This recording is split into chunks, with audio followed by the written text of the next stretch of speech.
ચાલો ગુજરાતી મીડિયમ ધોરણ 11 સાયન્સના વિદ્યાર્થીઓ માટે આવનારી કોઈ પણ ફિઝિક્સની પરીક્ષાના 4 બેઠા માર્ક એટલે બર્નોલીનું સમીકરણ. મોટાભાગના છોકરાઓને આનો ડેરાઇવ કરવામાં કન્ફ્યુઝન થાય છે, પણ આ 5 મિનિટનો વિડીયો જોયા પછી હું તમને શરત મારું છું કે તમને કોઈ કન્ફ્યુઝન રહેવાનું નથી. ઓકે, તો સૌથી પહેલા બર્નોલી સમીકરણ કયા પ્રકારના પ્રવાહ માટે લાગુ પડે?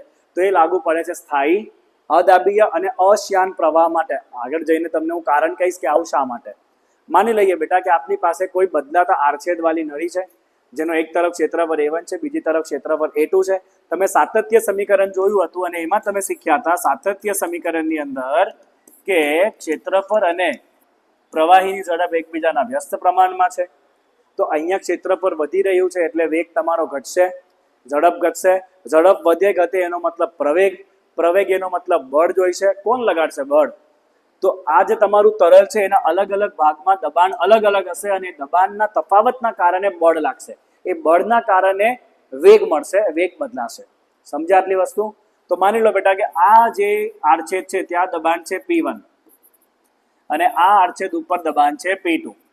બરાબર? તો આપણે અહીંયા લખશું કે જે દબાણનો તફાવત છે, દબાણના તફાવતને લીધે લાગતા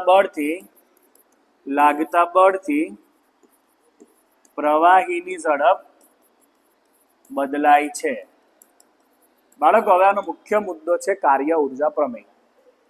આ દબાણના તફાવતના કારણે કાર્ય થશે અને કાર્યના કારણે ઉર્જા બદલાશે. એને જ આપણે સંતુલિત કરીને આનો ફાઇનલ આન્સર લાવવાનો છે. બરાબર? તો ચાલો એક વસ્તુ જોઈએ. સાતત્ય સમીકરણમાં તમે કર્યું હતું કે સપોઝ અહીંયાથી માની લો t સમયમાં તમારું પ્રવાહી આટલું આગળ આવ્યું છે, કેટલું? V1 × t. આ V1 ને હું થોડું પાછળ લખી દઉં જેથી કરીને વ્યવસ્થિત દેખાય.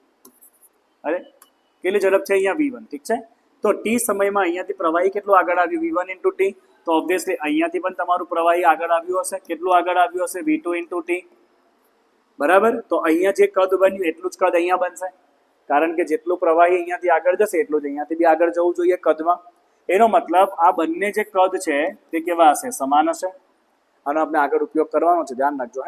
ચાલો હવે મુખ્ય મુદ્દા ઉપર. જે મુખ્ય મુદ્દા છે બેટા કાર્ય ઉર્જા પ્રમેય, જે મુજબ થયેલું કાર્ય એટલે ગતિ ઉર્જાનો ફેરફાર વત્તા સ્થિતિ ઉર્જાનો ફેરફાર. ચાલો સૌથી પહેલા થયેલું કાર્ય. કોણ કાર્ય કરે છે? દબાણનો તફાવત.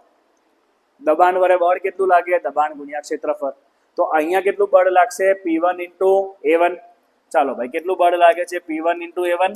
ત્યાંથી સ્થાનાંતર કેટલું થાય છે? V1 × t. આવ્યું આટલું. આ બાજુ કેટલું બળ લાગશે? P2 × A2. સ્થાનાંતર કેટલું છે? V2 × 2. કેટલું છે સ્થાનાંતર? V2 × t. જો અહીંયાથી બળ આ બાજુ લાગે છે, સ્થાનાંતર આમ જઈ રહ્યું છે, એટલે અહીંયા થયેલું કાર્ય કેવું આવશે? ઋણ આવશે. ઓકે, જોજો ધ્યાનથી બેટા. હા, આજે AVT આવ્યું એ શું છે? ક્ષેત્રફળ ગુણ્યા વેગ ગુણ્યા સમય. વેગ ગુણ્યા સમય એટલે લંબાઈ. ક્ષેત્રફળ ગુણ્યા લંબાઈ એટલે કદ થઈ ગયું. અને જેટલું કદ અહીંયા છે એટલું જ કદ અહીંયા છે. એનો મતલબ આ જે A1 V1 T1 છે એ શું છે? આગળ વધેલું કદ. A2 V2 T2 પણ શું છે? આગળ વધેલું કદ. એનો મતલબ કાર્ય થઈ ગયું બેટા P1 - P2 ગુણ્યા કદનો ફેરફાર. જેટલું કદ આગળ વધ્યું. ચાલો હવે ગતિ ઉર્જામાં કેટલો ફેરફાર? હાફ ઇન્ટુ m ઇન્ટુ શું લખશું? V2 નો વર્ગ માઇનસ V1 નો વર્ગ. બોલો દળ શું થાય? ઘનતા ગુણ્યા કદ. લો આવી ગયું આપણ. ચાલો સ્થિતિ ઉર્જામાં કેટલો ફેરફાર થાય? mg H2 - H1. બોલો દળ શું લખશું આપણે? ઘનતા ગુણ્યા કદ. લો પત્યું આપણ. હવે આ બધું વસ્તુ જઈને તમે આ સમીકરણની અંદર મૂકી દો અને જેવા તમે 1 નંબરના ટર્મને એક બાજુ લેશો, 2 નંબરના ટર્મને બીજી બાજુ લેશો, એટલે તમને બેઠું સૂત્ર મળી જશે બેટા. શું સૂત્ર મળશે? તમને મળશે દબાણ વત્તા હાફ ρv² વત્તા ρgh. આ હંમેશા કેવું રહેશે? અચળ રહેશે. કેવું રહેશે બેટા? આ જે છે તે અચળ રહેશે. મૂકશો ને અહીંયા કિંમત, મૂકજો કિંમત. કિંમત મૂકશો એટલે બધામાં ત્યાં ડેલ્ટા વી તમારું ઉડી જશે. જો બધામાં ડેલ્ટા વી છે. બરાબર? અહીંયા ડેલ્ટા વી છે, અહીંયા ડેલ્ટા વી છે, અહીંયા ડેલ્ટા વી છે. ડેલ્ટા વી બધામાંથી ઉડી જશે. 1 વાળા એક બાજુ, 2 વાળા બીજી બાજુ, એટલે આ પ્રકારે તમને સમીકરણ મળી જશે. બરાબર? હવે આમાં શા કારણે આપણે અદાબીય પ્રવાહી લીધું છે? કારણ એ છે કારણ કે જો પ્રવાહી દાબીય હોય તો એમાં પાછી ઉર્જા આવશે. કઈ ઉર્જા આવશે? સ્થિતિસ્થાપક સ્થિતિ ઉર્જા, જેનો આની અંદર કોઈ લેવા દેવા છે જ નહીં. બીજી વસ્તુ, જો પ્રવાહી અશ્યાન નહીં હોય તો શ્યાનતાના કારણે પ્રવાહી જ્યારે વહેશે ત્યારે ઉર્જાનો વ્યય થશે. અને ઉર્જાનો વ્યય પણ આની કોઈ અંદર જગ્યાએ આપ્યો નથી. એટલા માટે પ્રવાહી કમ્પલસરી કેવું હોવું જોઈએ? અસ્થાયી, અદાબી અને અશ્યાન પ્રવાહ હોવો જોઈએ.